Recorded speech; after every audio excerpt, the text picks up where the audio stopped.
Hi, welcome. On this video, continuing on the theme of distance work, understanding the picture problem as it relates to mainstream dog training and this learning-based narrative, is one of the things to really look for. You can see how this contrasts, okay, through distance and the motives of dogs and these control issues, how they manifest, is how to really see what's happening and put it to the test. Is you'll see it through this interaction between being close in with the dog, okay, and then allowing the dog to create or gain some distance away from the owner, and then moving from distance to, again, bringing the dog under influence close in again.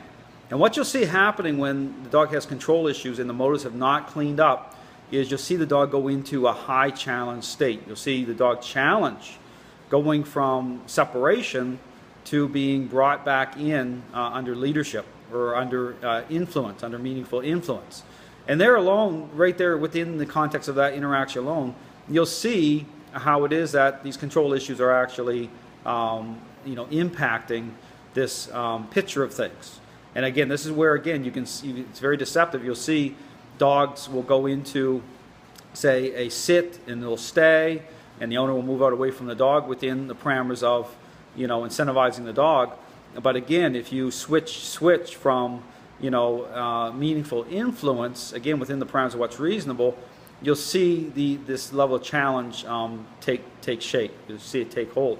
And this holds true, too, again, if you go and if you want to kind of put things out in the open where you can kind of really see the motives of the dog go on display, you can put everything I say to the test. It's even going into the down position. You'll see this is all about who's in control and how a dog responds to being brought under control as it relates to the motives. Again, this will play out in the down position. So, for example, if a dog goes down on their own, right, they're fine. Okay, they're not going to challenge at all. But if you assert influence, okay, so the dog, say, is in a sit position, and you say the word down, but again, action-oriented, okay, as you're pushing, okay, when I say pushing, I mean it's in the parameters of what's reasonable. Type of influence isn't about, trying to jam your dog down there. If you start to push on the dog's shoulder blades and assert influence, you'll see the dog challenge it, okay? You'll see because again, it's about who's in control. You'll see that shift. But again, if the dog's in control, okay, they're fine. They'll go down, no problem. But if you take the reins and you assume control, you'll see challenge happen, go on display.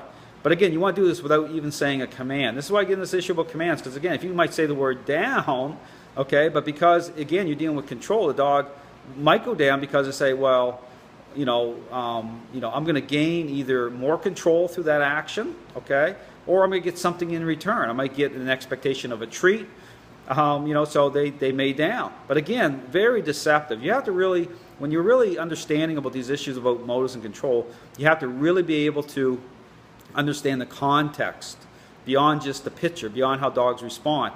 But again, I'd challenge anybody, encourage anyone to put what I say to the test. You'll start to really see beyond just this mainstream narrative, this picture, and you'll start to have a better sense as to why it is that things can look a certain way, but be totally upside down. So thanks for watching.